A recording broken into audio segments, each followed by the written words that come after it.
Assalamualaikum warahmatullahi wabarakatuh. Innal hamdalillah nahmaduhu wa nasta'inuhu wa nastaghfiruh wa na'udzu billahi min shururi anfusina wa min sayyiati a'malina. May yahdihillahu fala mudilla lahu wa may yudlil fala hadiya lahu. Wa ashhadu an la ilaha illallah wahdahu la syarika lahu wa ashhadu anna Muhammadan 'abduhu wa rasuluh. Ya ayyuhalladzina amanu taqullaha haqqa tuqatih wa la tamutunna illa wa antum muslimun.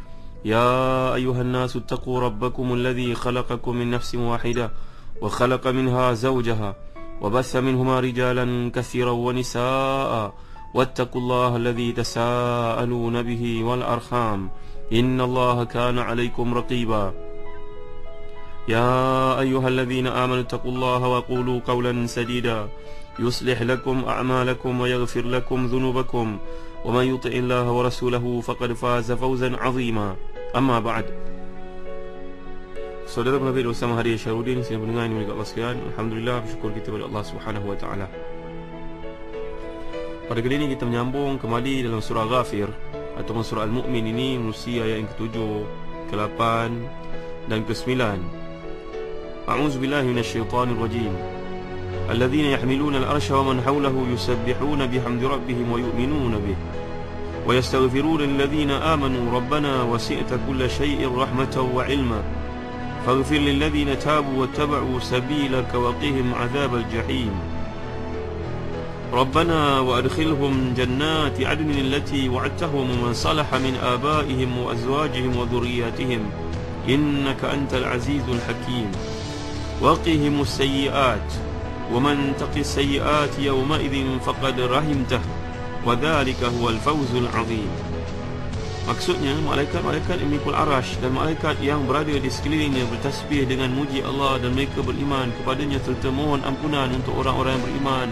Seraya mereka berkata, wahai Tuhan kami, rahmat dan ilmu yang ada padamu meliputi segala sesuatu, maka berilah keampunan kepada orang-orang yang bertaubat dan mengikuti jalan agamamu, dan peliharalah mereka dari azab neraka.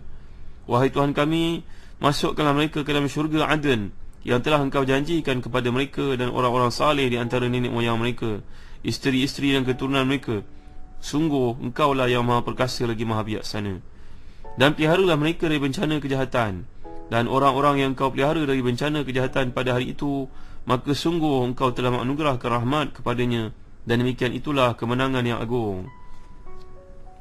Muslimin-muslimat yang dimuliakan Allah sekalian, ini merupakan satu lanjutan daripada ayat yang lalu, masih lagi ada kaitan, iaitu Allah menggambarkan malaikat-malaikat yang kerjanya memikul arash.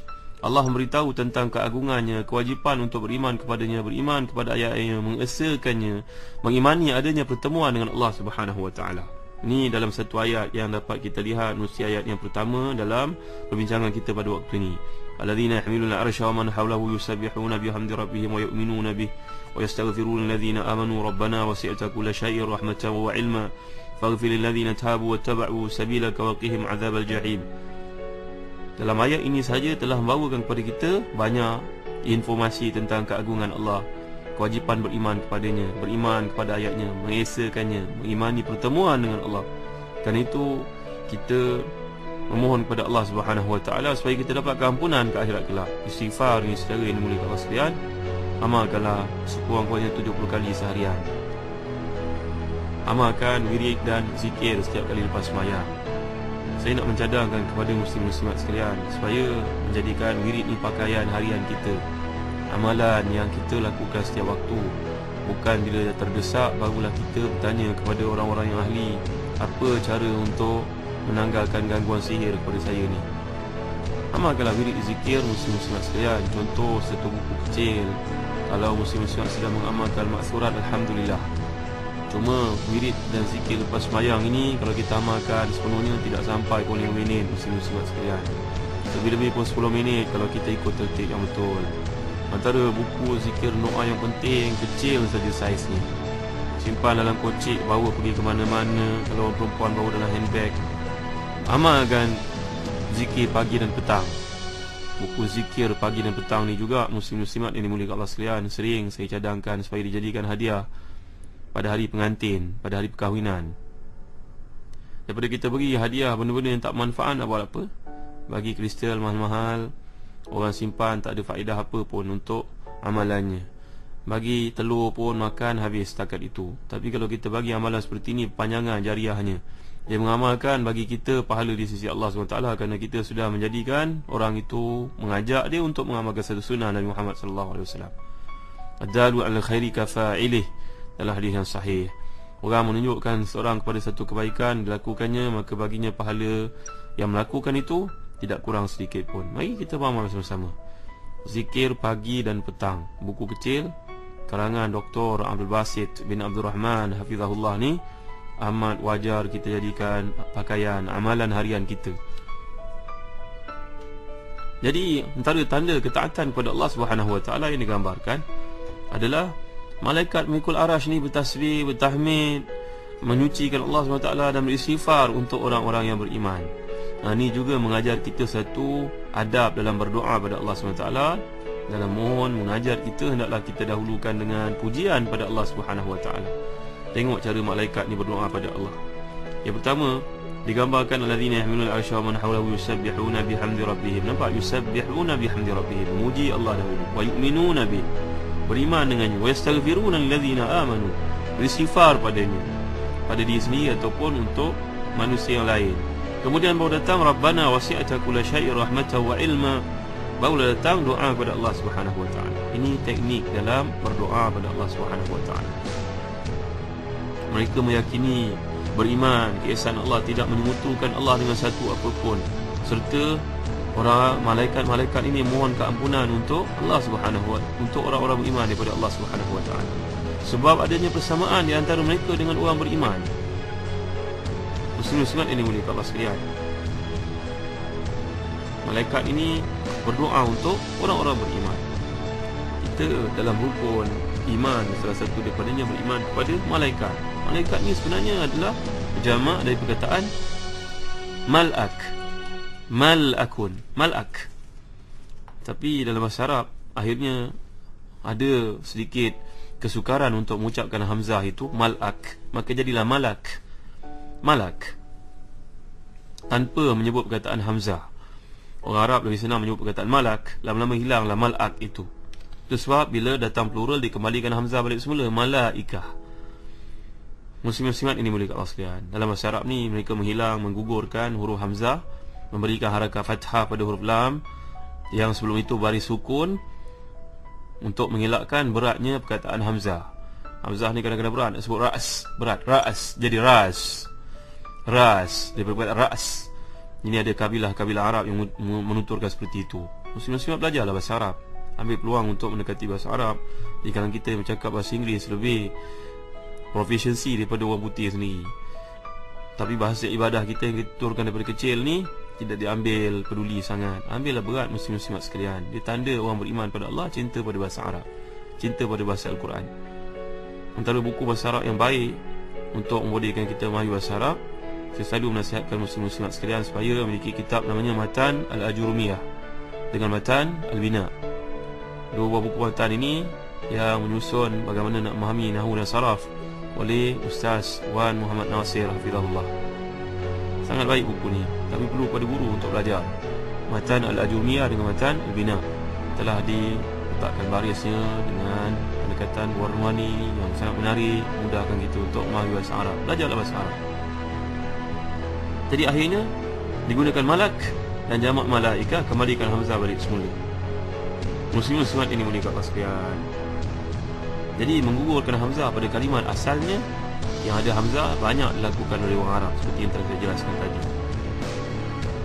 Jadi sebenarnya kalau kita perhatikan bahawa malaikat ni disebut dalam rukun iman sebagai satu syarat untuk menyempurnakan iman tentang adanya malaikat, wujudnya malaikat dengan kerja-kerja yang Allah SWT telah tetapkan. Nama-nama malaikat ni kita semua sedia maklum. Antaranya pertama, nama-nama yang khusus saya sebut, contohnya iaitu malaikat Jibril. Ini malaikat yang paling masyhur. Sampai Allah SWT nyatakan dalam surah Al-Baqarah ayat 97, "Qul man kana aduwwan li Jibril fa innahu nazzalahu ala qalbika bi idznillah." Ini adalah, dan dulu kita ketika belajar surat Tahrim, "Wa in tadhahara alayhi fa innallaha huwa maulah wa Jibril wa salihul mu'minin." Cerita tentang Nabi Muhammad SAW ada perselisihan dengan para isteri, maka Allah turunkan ayat, jika kamu berdua, iaitu Hafsah dan juga Aisyah radhiyallahu anhuma, membantu menyusahkan Nabi, maka sungguhnya Allah adalah pelindung Nabi. Begitu juga Jibril, dan begitu juga orang-orang beriman yang baik. Muslim-muslimat ini mulia Allah sekalian, Al-Imam Al-Bukhari dalam satu bab dalam kitab Al-Jami' As-Sahihnya meletakkan perkataan bab, permulaannya bab qauluhu man kana aduwwan li Jibril. Bab qauluhu man kana aduwwan li Jibril. Imam Bukhari ni suka menamakan bab-bab dalam kitab Al-Jami' As-Sahih dengan sama ada imma daripada Quran wa imma min hadis. Jadi Imam Bukhari ni suka mengekalkan metod yang dikemukakan oleh Quran dan hadis dalam mengutarakan satu topik, maka dia letak tajuk itu. Lekas-lekas kita akan teringat apa yang Allah sebut dalam Quran, apa yang Nabi sebut dalam hadis Nabi sallallahu alaihi wasallam. Kajian tentang nama Jibril ni, Al-Imam Qurtubi ada jelaskan bahawa para ahli bahasa menjelaskan ada 10 cara bacaan tentang Jibril. Masya Allah, dalam bab ni pun mereka bincang. Perlu untuk kita tahu sedikit tentang malaikat, dunia malaikat ni, muslim-muslimat sekalian. Malaikat ni merupakan makhluk Allah yang paling banyak Allah jadikan. Buktinya dalam hadis bahawa Nabi diberitahu oleh Jibril di Baitul Ma'mur, di tempat para malaikat tawaf di langit yang ketujuh itu, 70,000 malaikat masuk setiap hari. Bayangkan daripada mula-mula diciptakan mereka ni daripada nur yang digambarkan dalam hadis penciptaan malaikat ni pada hari Rabu, maka bayangkan 70,000 memasuki Baitul Ma'mur, tidak keluar daripadanya, masih di kalangannya ada yang sedang sujud daripada mula-mula diciptakan dahulu. Muslim-muslimat ini mulia Allah sekalian, Imam Qurtubi mengatakan bahawa ada 10 cara membaca tentang Jibril. Yang pertama, Jibril seperti yang disebut oleh penduduk Hijaz. Ini yang disebut dalam Quran Karim kerana pendekatan Quran memilih bahasa Quraisy mengatasi bahasa-bahasa kabilah Arab yang lain. Yang kedua disebut Jabril. Jabril iaitu memfathahkan jim. Yang ketiga dibaca Jabrail, bukan Jibrail, Jabrail. Jabrail, jim ba ra hamzah yang ada rumah, kemudian diikuti ya, diikuti lam. Jabrail. Lagi dibaca Jabrail. Jabrail tanpa ada ya, jim ba ra hamzah yang ada rumah menempati rumah, kemudian lam. Jabrail. Terus yang tadi Jabrail ada mad di situ, ada ma'arif disukun, tapi di sini Jabrail. Lagi dibaca juga oleh para ulama dengan Jabrail. Hamzah lam di hujung tu ada tasydid padanya, Jabrail. Dan dibaca juga dengan Jabrail. Jabrail, lepas ra tu ada alif pula, jadi panjang, jadi mad. Jabrail. Dibaca juga dengan Jabrail. Jabrail. Ya Allah, mengkaji betul Imam Qurtubi ni dari sudut bahasa. Memang kalau kita baca Al-Jami' li Ahkamil Quran Imam Qurtubi, kita akan lihat penekanan dalam dua aspek. Yang pertama bahasa, yang kedua sudut fiqh Maliki, kerana beliau ni mazhab Maliki. Lagi bacaan yang berikutnya kata Imam Qurtubi, dibaca dengan Jabrail. Jabrail ni tashil. Jabrail, tak ada hamzah, ya di hujung, Jabrail. Dan dibaca juga dengan Jabrain. Jabrain ini merupakan bacaan satu kabilah, kata beliau, kerana nun ditukar daripada lam, Jabrain. Dan ada juga baca dengan Jibrin. Maknanya tak adalah Jibrail, muslim-muslimat sekalian. Bersyarat tak betul sebut Jibrail, bukan Jibrail, Jabrail. Tak ada Jibrail. Jadi muslim-muslimat ini mulia Allah sekalian, bahkan Imam Ibn Hajar mengatakan sebenarnya lebih daripada 10, ada 13 pula cara bacaan Jibril itu sendiri. Lagi Jibril ni disebut dalam Al-Quran Al-Karim dengan beberapa nama. Dipanggil dengan Ruh. Contohnya dalam surah Al-Ma'arij, ta'rujul malaikatu waruhu ilaihi fi yawmin kana miqdaruhu 50,000 sanah. Para malaikat dan Jibril naik menghadap pada Allah SWT sehari dan kadarnya 50,000 tahun. Allah sebut dalam Al-Quran Al-Karim. Disebut juga Jibril ni dengan nama Ar-Ruhul Amin. Nazala bihi Ruhul Amin. Allah gunakan perkataan itu. Juga disebut sebagai Ar-Ruhul Quds. Ar-Ruhul Qudus. Ini ada dalam surah Al-Baqarah, wa ataina Isa ibn Maryam al-bayyinati wa ayyadnahu bi Ruhil Qudus. Ruhul Qudus dimasukkan dan merujuk kepada Jibril alaihi salam. Qudus ni maksudnya suci, seperti yang dijelaskan oleh para ulama Ibn Katsir dan lain-lain. Qudus, perkataan muqaddas, taqdis. Jibril ni juga pernah masuk ke dalam rumah Nabi SAW, kalau kita lihat dalam hadis-hadis yang sahih. Contohnya dalam hadis riwayat Muslim, bahawa Nabi SAW datangi Jibril di rumah. Jibril telah mengucapkan salam kepada Nabi dan mengucapkan salam untuk disampaikan kepada Aisyah radhiyallahu anha. Kemudian Nabi telah menyampaikan kepada Aisyah. Aisyah bertanya, benar ke Jibril mengucapkan salam kepada saya wahai Nabi? Nabi jawab, betul. Jibril mengucapkan salam kepadamu wahai Aisyah radhiyallahu anha. Baik muslim-muslimat ini boleh kawan sekalian, menarik untuk kita faham benda ni. Dan Jibril ni kalau kita lihat dalam hadis yang lain, yang juga hadis sahih dalam Musnad Ahmad, dianggap sebagai sahih para ulama yang muhakkik, Nabi telah melihat Jibril ni rupanya sebenar mempunyai 600 sayap. Masya Allah, setiap sayap tu kalau dilihat pun dah mampu untuk menutup dunia dan juga sisi kandungnya. Allah besarnya, tak boleh terbayang. Dan bukan saja besar, cantik, indah, digambarkan dalam hadis seperti berjatuhan. Bila sayap itu diturunkan seperti berjatuhan mutiara yang berkilauan, permata yang berwarna-warni, hanya diketahui Allah SWT. Menarik untuk kita faham tentang dunia malaikat dan muslim-muslimat sekalian. Kita bukan melalui ayat ini setakat mentafsirkannya, dari hadis balik, penjelasan para ulama dan ilmu akidah tentang para malaikat ni, ya untuk menambah keimanan kepada Allah SWT. Walaupun kita tidak boleh melukiskannya, apapun muslim-muslimat boleh merujuk kepada kitab yang namanya Menyelisik. Menyelisik di bahasa Indonesia menyelisik alam malaikat. Menyelisik alam malaikat ni karya pustaka Imam Syafi'i. Boleh kita peroleh di kedai-kedai buku MPH contohnya, di kedai-kedai buku yang besar. Bacalah bahan yang berkaitan dengan akidah ni supaya tambah pengetahuan kita, tambah dekat dengan Allah Subhanahu Wa Taala. InsyaAllah nanti akan datang kita akan berkata sikit lagi untuk kefahaman pada anak-anak, dan kita cerita kepada mereka benda sebab akidah ini. Allahu a'lam. Sallallahu ala sayyidina Muhammad wa ala alihi wa sahbihi wa baraka wa sallam. Walhamdulillahi rabbil alamin wa barakallahu fikum. Wassalamualaikum warahmatullahi wabarakatuh.